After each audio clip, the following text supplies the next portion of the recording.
Bismillahirrahmanirrahim. Assalamualaikum warahmatullahi wabarakatuh. Halo teman-teman yang gue hormati dimana saja Anda berada ya. Di kesempatan ini gue Kemplut ingin berbagi cerita nih. Barangkali saja apa yang akan Kemplut ceritakan ini bisa mengobati atau setidaknya mengurangi bila teman-teman ada yang lagi banyak pikiran gitu ya, atau yang lagi ruwet pikirannya, atau yang lagi stres, galau, resah ya. Mudah-mudahan dengan apa yang akan gue ceritakan bisa terhibur gitu ya. Ya makanya kalau ingin bisa tertawa ya tertawalah gitu ya. Oke ya. Kalau ternyata dari apa yang Kemplut ceritakan tidak membawa apa nama itu lelucon yang berarti ya sudah ya, nggak masalah ya. Yang penting gue sudah berbagi cerita gitulah ya. Jadi gini, jadi gue punya temen nih, itu namanya Sofyan. Jadi si Sofyan ini ternyata ya setelah beberapa tahun tidak pernah bertemu lagi gitu ya, pas dipertemukan pada saat itu sudah ganti nama. Nama ganti namanya makin nama Batak ya. Padahal dia orang Jawa gitu loh. Nah, jadi apa persoalannya sehingga memakai nama Batak digantinya gitu. Nah ya. Jadi tanya pada saat itu ya, si namanya Darwin ya, Sofyan, temen gue yang namanya Sofyan tadi lagi ngendarai motor ya, jatuh kecelakaan tunggal ya, sampai bibirnya sobek gitu loh, jadi sumbing kan. Nah jadi karena belum sempat dioperasi, jadi oleh orang tuanya diganti nama aja lah ya. Jadi ganti namanya dari Sofyan ke si Hombing. Si Hombing. Nah, terus sebulan kemudian diganti nama lagi. Ya, karena ternyata bibirnya yang sumbing itu sudah dijahit. Jadi diganti nama lagi, yang dari tadinya si Hombing jadi Panjaitan karena sudah dijahit. Nah, terus si Panjaitan itu ya ketemu jodoh, nikah, rumah tangga. Ternyata ya dia sering disuruh-suruh oleh istrinya itu untuk pagi-pagi selalu ke pasar ya, beli sayuran gitu. Dan dia patuh gitu sama istrinya, mau gitu ya. Akhirnya setiap pagi dia ke pasar gitu ya. Akhirnya berubah lagi namanya dari Panjaitan jadi Pasar Ibu. Ya, nah itulah. Jadi apa itu tadinya aneh ya, gue terjadinya aneh kok kenapa pakai bat. Jadi tapi nyatanya setelah diusut ceritanya begitu, gara-gara kecelakaan tunggal ya, dari sumbing jadi si Hombing. Nah gue juga punya temen nih ya, orang Batak juga ya, namanya si Haan ya. Memang si Haan ini orangnya baik pisan ya, baik sekali dia, tapi punya sifat yang terkadang mudah GR gitulah ya, mudah GR. Jadi terkadang orang sebetulnya nggak mengatakan begitu, perasaan dia mengatakan mengagung-agungkan atau memuji dia gitu ya. Ini mudah terjadi pada dirinya si Haan itu ya. Nah jadi ceritanya pas jalan-jalan nih dengan gue ini ke Kuningan, di daerah Kuningan tuh yang tempat banyak pariwisata ya di sana. Nah, jadi pas gue dengan dia ke Kuningan, waktunya sholat Jumat ya. Jadi ya gue sempatkan dulu ya memenuhi kewajiban sholat Jumat dulu. Nah, pas sudah sholat Jumat selesai, ya kan, nah, keluar dari masjid itu kan sudah banyak orang minta-minta kan di pas pintu keluar itu, ya jejer kan gitu. Nah, terus si orang minta-minta itu kan karena dia orang Sunda kan, jadi setiap jamaah yang keluar itu Pak Pasihan Pak Pasihan Pak kan gitu ya. Kalau di kita kan Paringan Pak, kalau di Cirebon apa di Indramayu kan Pak Paringan, kalau di Sunda kan Pak Pasihan Pak Pasihan Pak. Nah, cuma karena si Haan tadi ya GR ya, dikiranya ya dikiranya Pasihaan Pasihaan. Nah, GR, waduh, langsung spontan ke gue. Wah gue tapi ya di sini udah pada kenal ke gue si Haan. Padahal Pasian Pasian, dikiranya Pasian. Wah akhirnya dia mudah mengeluarkan uang, dibagiin uang semua itu. Gara-gara dia GR, dikiranya ya mengenal si Haan sudah top gitu ya. Nah itulah ya. Jadi itu dari cerita yang pertama ya. Nah, kemudian gue juga ada cerita lain gitu ya. Jadi gue kan waktu ke kampus ya, karena males nyetir sendiri ya, males pakai mobil nih ya. Nah, jadi gue ada teman lah di kampung nih yang bersedia untuk nganter gue ya, yang membawa mobilnya gitu ya. Nah, udah gitu pas di jalanan ya di daerah Karangampel ya, di daerah Karangampel ya, ada razia ya, ada razia gede-gedean lah, zebra atau lodaya itu. Nah udah gitu itu ternyata di stop juga mobil gue ya, di stop. Nah polisi langsung hormat ya, kemudian nanya langsung ke temen gue yang nyupir nih, mana SIM katanya gitu, mana SIM. Spontan si temen gue supir nih ya, mau ke kampus Pak, nganter bapak, maksudnya nganter gue ya, nganter bapak Pak Harto katanya.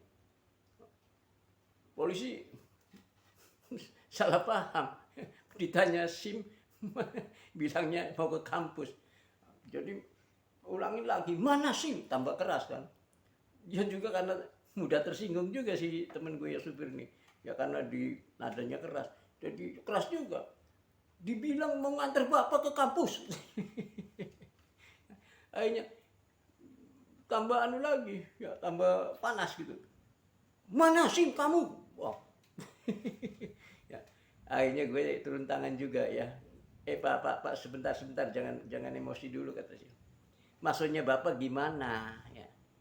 Ya saya kan bener-bener mana SIM ya. Iya, tapi bener menurut bapak, tapi salah menurut kajian kita. Saya bilang. Karena apa? Ya. Karena ini supir saya ini namanya Manasim. Jadi temen gue namanya Manasim, ya pukul aja dibilang Manasim yang mau pergi ke kampus. Nah jadi polisi mestinya bilangnya jangan Manasim, coba perlihatkan SIM-nya, STNK-nya gitu kan jelas. Ini langsung Manasim, ya kaget namanya Manasim gitu. Ya itulah, jadi terkadang ada hal-hal yang memang salah paham ya. Gitu. Nah, jadi ya itu gue sendiri pernah gitu ya. Gue sendiri pernah pengalaman dengan polisi gitu ya. Jadi gue lagi santai nyetir sendirian gitu di Cirebon di Jalan Wahidin gitu ya, lagi sepi itu ya.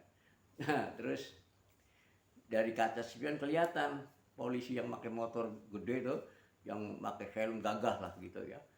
Wah, pakai kacamata hitam gitu ya. Perasaan gue dari spion, nah kayak gue ada masalah nih, dikejar nih. Cocok bener. Begitu deket dengan mobil gue diberhentiin, Prit. Suruh berhenti. Nah terus gue buka kaca kaca mobilnya. Nah, terus dia bilang, him. Gue bingung juga, kok langsung nanya him tuh apa maksudnya gitu ya, pikir gue apa saudara gue yang namanya Rohim kayak. Jadi ya karena sudah makan waktu 5 menit masih belum ada kenyambungan komunikasi, jadi marah ya si polisi ini ya. Si polisi marah, buka helmnya. Helmnya dibuka, rupanya dia lupa gitu ya, bibirnya sumbing ya karena kecelakaan belum dijahit. Jadi ya sambil dipegangin bibirnya, SIM goblok. Jadi maksudnya SIM karena bibirnya sumbing, jadi nggak bisa bilang SIM, jadi Kim. Aduh, jadi ya ada-ada aja ya. Nah terus yang lucu lagi ya, pengalaman gue pas gue mau cari temen gue, rumahnya di komplek ya, di Perumnas sana ya.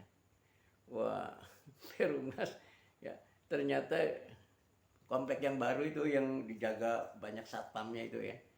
Nah, gue masuk ya, terus cari sesuai alamat yang diberikan, ternyata nggak ketemu juga gitu ya. Jadi gue tebak-tebakan aja lah, nebak aja, jangan-jangan ini Jalan Delima ya. Nah, jadi gue masuk Jalan Delima gitu. Pas masuk Jalan Delima, pas di tengah-tengah perjalanan dikejar oleh si satpam ini ya, satpamnya berdua gitu pakai motor. Gue diberhentiin lagi, tahu itu apa ya, pakai peripitan itu Prit ya, diberhenti. Terus akhirnya dia nanya langsung, mana SIM? Coba perlihatkan SIM-nya, KTP-nya, STNK-nya. Cih, gue kan saya gue cukup emosi juga ya. Loh, Bapak apa sebagai polisi atau sebagai satpam? Saya bilang, ya saya satpam keamanan di komplek ini. Loh, apa urusannya? Saya bilang, nanyain SIM. Enggak Pak, ini jalan buntu, jadi harus ditanya SIM-nya. Saya kurang asam, dia bilang jalan buntu apa hubungannya dengan diperlihatkan SIM. Kalau memang keamanan ya jangan cukup KTP aja atau gimana, ini SIM STNK diperlihatin semua. Aduh, macam-macam. Nah itu ya. Nah, terus pas di daerah ini ya, di daerah Celangcang gitu ya. Tahu kan Celangcang di Cirebon itu, yang desa Celangcang ya. Nah, gue kan ada informasi ya, karena pilek atau batuk gitu ya. Sekarang ada bagus Mujara make obat Panadol biru ya. Ada tadinya ini apa namanya itu, yang dari obat Barung juga ya, yang semacam itu ya. Tapi gue lebih cenderung pada Panadolnya gitu ya. Gue lupa tuh namanya apa tuh obat satunya tuh. Nah terus gue nanya ya, mau beli kan ya, karena kata temen gue juga itu memang diakui juga oleh dokter, obat Barung itu ya bagus untuk batuk katanya ya. Jadi untuk flu ya, jadi namanya Panadol ya, Panadol biru, warnanya biru. Nah gue nanya ke warung itu ya, karena ditunjukin oleh teman gue warungnya di sebelah kanan ya, seberang jalan katanya. Jadi gue ke situ. Nah gue bilang, Pak, beli Panadol. Ini salah paham lagi. Padahal saya mau beli obat maksudnya kan. Tapi saya kan beli Panadol ya. Jadi dia salah paham. Jadi bapak itu ya mau adol apa, dia arep adol apa. Panadol disangkanya arep ngedol apa. Aduh, padahal sih ya maksudnya obat gitu. Dia salah paham. Yang namanya panadol itu kan arep adol, arep ngedol, kan arep jual ya. Jadi makanya ya bapak arep ngadol apa aja. Ya, panadol, iya arep ngedol apa, jadi ya terjadi pertengkaran. Yang satu saya bertahan panadol itu obat, ya panadol itu ya arep ngadol apa. Jadi jadi gue ngarahin aja maksudnya panadol yang untuk anak-anak gitu. Ya maksudnya ada obatnya yang untuk anak-anak itu. Jadi panadol apa aja, arep adol apa. Itu panadol anak-anak. Astagfirullah sampai nyebut. Astagfirullah bapak aja masa anak harus didol. Aduh, nah inilah terkadang hal-hal yang begitu tuh tinggal diduga ya, terjadi salah paham. Sama aja yang seperti di sana di Tegal gitu ya. Ya di Tegal juga pernah gue ngalami gitu.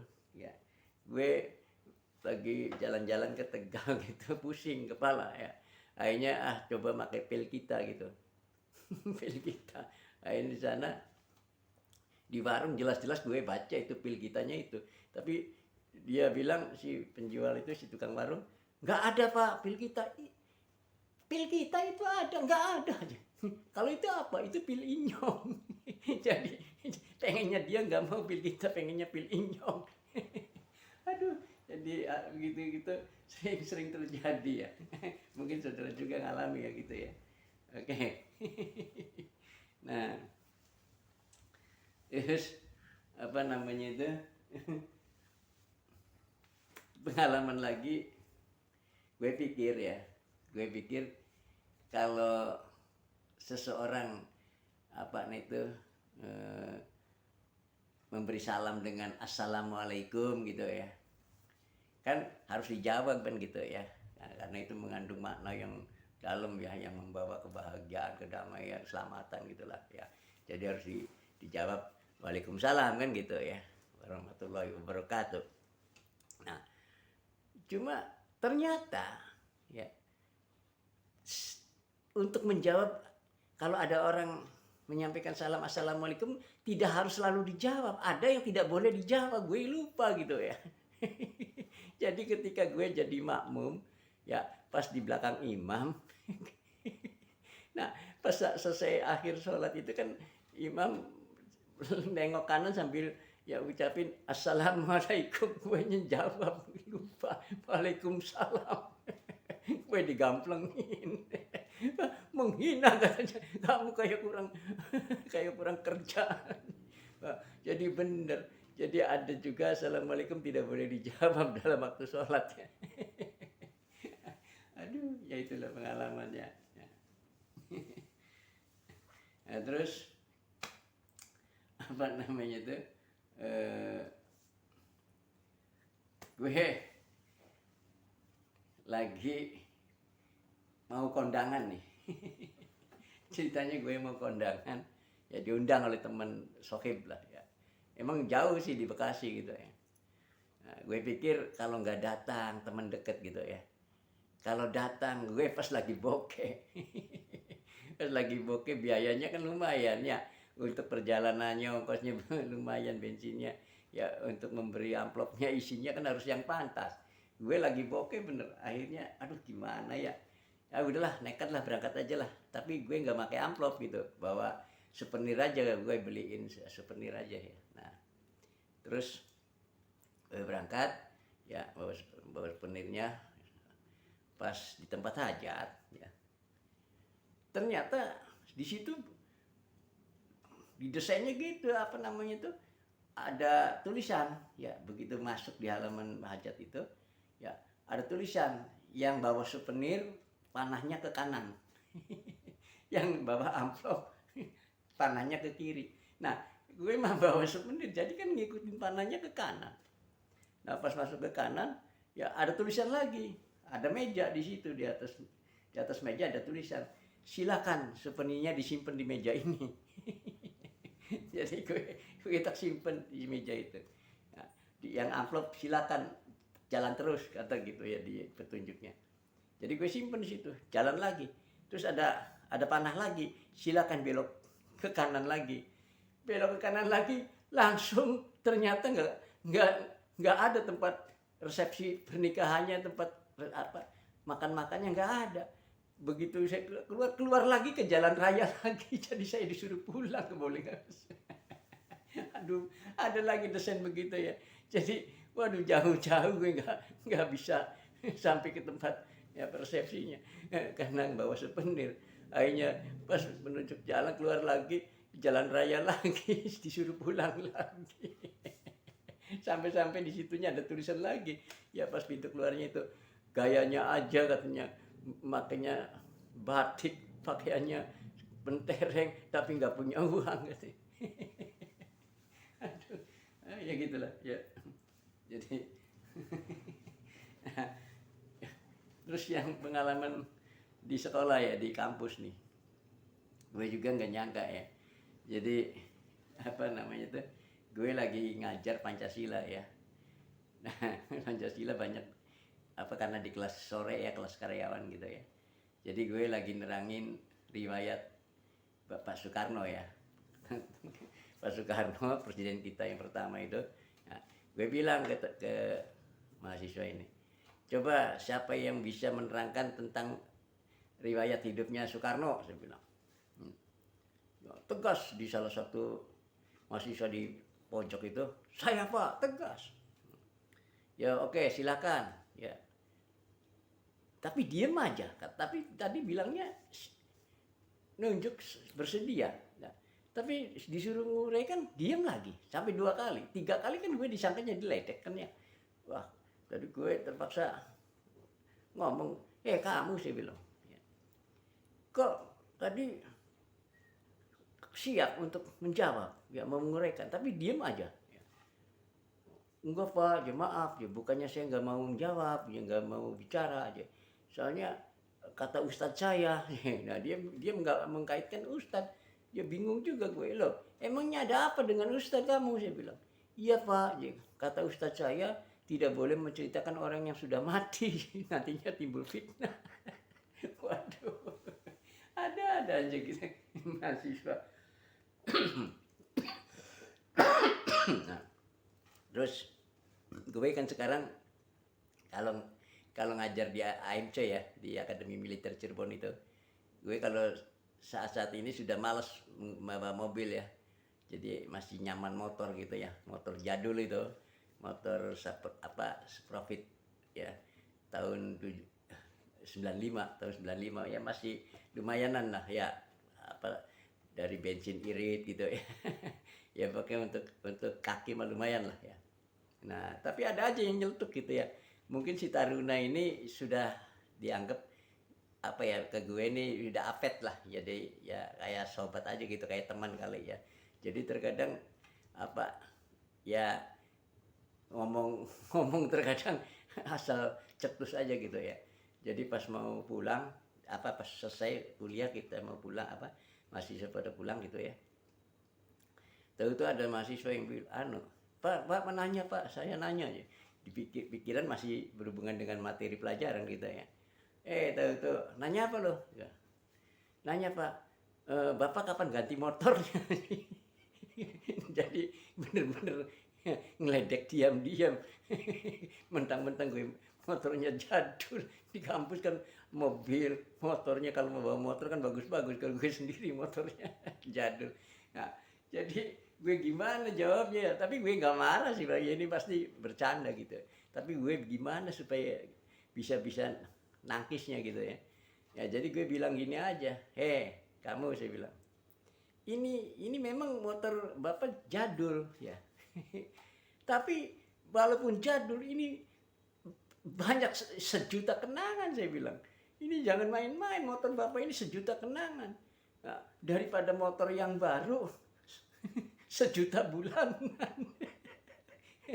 Ya, Bapak nggak mau sejuta bulanan, yang enaknya kenangan, sejuta kenangan kan gitu.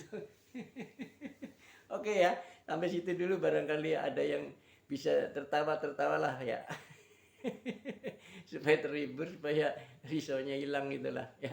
Kalau misalnya nggak apa namanya itu nggak terhibur ya minta maaf aja lah. Namanya juga kita apa nah itu berbagi cerita aja lah ya. Sekedar mengisi waktu ya.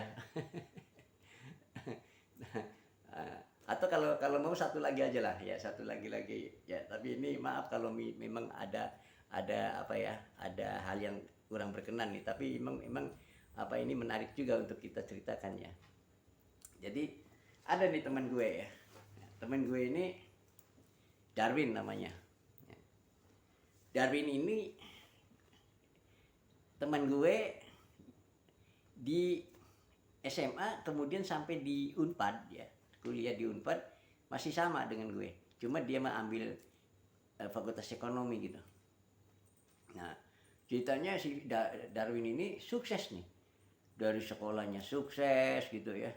Dari usahanya ya menjadi pelaku usaha dengan perusahaan-perusahaannya yang dia kelola itu maju lah, mapan ya sampai kayanya bukan main lah ya. Mobil aja udahlah ya, pokoknya dunianya mapan lah ya. Nah, kemudian dia punya cerita ya, itu rundingan ya dengan istrinya. Istriku katanya, ini kan kesuksesan kita ini kan mau tidak mau kan ada andil orang tua, maksudnya ayahnya gitu ya, ayahnya si Darwin. Nah, jadi nggak ada salahnya kan ya kalau kita sekarang kesempatan baik kita yuk nyenangin ayah gitu ya, nyenangi ayah supaya dia apa nih itu ya bahagialah gitu ya. Akhirnya setuju nih si istri itu. Oh iya bagus lah kalau gitu, ayo gimana ya sudah kita beliin makanan apa aja lah ya, makanan yang enak-enak, pokoknya apa yang dia sukai, apa yang dia mau udah kita beliin semua, kita siapkan di rumah. Nah, oke, jadi akhirnya apa dikontak si ayah nih. Nah, pas nyambung, ayah katanya ya, gimana bisa nggak ke rumah ya, kami mau melayani ayah yang apalah surprise lah gitu. Ayah langsung oke, besok aja katanya. Nah, jadi besok jam berapa ya, palingan jam 9-an, jam 8 jam 9 ya, oke. Jadi siap-siap nih. Ternyata besoknya ditunggu-tunggu sampai jam 9 belum datang juga si ayah nih. Nah, persoalannya kan si Darwin ini kan ya punya pekerjaan toh. Jadi dari nunggu-nunggu kan ya bawa resiko di kerjaannya kan gitu. Jadi akhirnya rundingan dengan si istrinya, oke lah istriku, Darwin berangkat aja dulu lah ke kantor ya.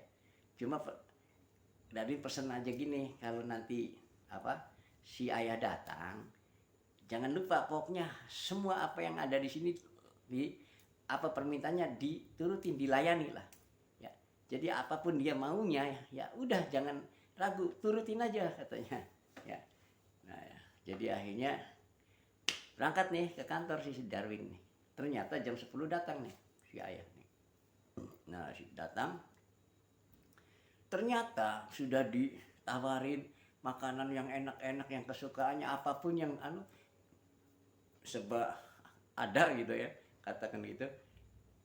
Tetap nggak mau si ayah, nolak gitu. Gua bingung juga. Kok segitu enaknya, kok kenapa jadi ayah nolak, mungkin pikirnya si istrinya si Darwin ini. Akhirnya, loh Pak, kenapa Bapak nolak? Enggak aja, saya sih lagi nggak lagi nggak apa mood, lagi nggak mood apa sih, lagi nggak nafsu gitu. Nah, tapi kalau boleh aja. Nah di sini agak ada penyimpangan pelecehan di sini ya. Ya udah aja kalau memang apa kamu mau aja. Kalau Bapak mah pengennya neteh aja ke kamu. Cuma 2 menit aja. Ya agak emosi juga kan si ya, istrinya Darwin ini, kok pelecehan. Tapi mau marah, inget sama Darwin kan suaminya itu. Bilangnya kan minta apapun harus dituruti, jangan ditolak. Jadi dia tuh ya terikat oleh kata-kata itu oleh si Darwin itu. Jadi akhirnya kan diturut itu. Walaupun 2 menit. Nah, terus apa namanya itu? Ya, si si Darwinnya langsung jam 11 jam 12 ya. Telepon ke istrinya tuh. "Mah, gimana istriku? Datang nggak?" "Datang, Pak." Ya. Ya. Terus iya aja. Nolak dia, dikasih makanan yang enak-enak juga nolak dia. Loh, terus gimana? Ya itu penyimpangan, pelecehan. Loh, pelecehan kenapa? Dia minta netek ke aku. Wah, terus dikasih nggak oleh kamu? Diberikan, ya iya kata Mas harus dikasih, minta apa aja dikasih, kurang aja. Nah, itu marah besar si siapa si Darwin ini. Ya langsung itu, ya pulang kantor langsung cari bahasa Indramayu mengoncok lah. Langsung ngoncok ke apa ke bapaknya itu, ke rumah bapaknya itu, langsung disemprot bapaknya tuh, ya dihujat lah. Wah, bapak model apa, kurang ajar kayak orang gak beragama, netek komandu ini. Wah, wis pokoknya diomong anu lah ya, gimana kita bisa bayangkan lah ya, sampai marahnya bukan main itu. Untung gak dipukul aja itu ya. Tapi anehnya, walaupun si Darwin itu marahnya bukan main gitu ya, si Ayah tuh mantuk aja, nunduk aja, enggak jawab, enggak apa tuh ya, sabar sekali dia, biarin si Darwinnya marah-marah sampai 5 menit lebih, marah-marah si Darwin sampai 10 menitan ya. Akhirnya capek mungkinnya si Darwin, diem akhirnya. Nah baru si ayahnya tuh tahu-tahu komentar, "Nak Darwin, aduh nak Darwin segitu aja marahnya bukan main ya. Iya bapak akui ya, tapi ya kan nggak lama, cuma 2 menit ya. Tapi kamu sendiri dulu ya sampai nyusul netein istri saya sampai 2 tahun, gue nggak marah nggak apa. Sementara saya ke istri kamu cuma 2 menit aja marahnya bukan main. Kalau bapak dulu kan kamu ke istri bapak sampai 2 tahun nggak apa-apa, nggak masalah." Ya itulah. Ya, jadi ya itulah sekurang itu cerita, barangkali bisa hiburan ya. Oke, terima kasih atas perhatiannya. Assalamualaikum warahmatullahi wabarakatuh.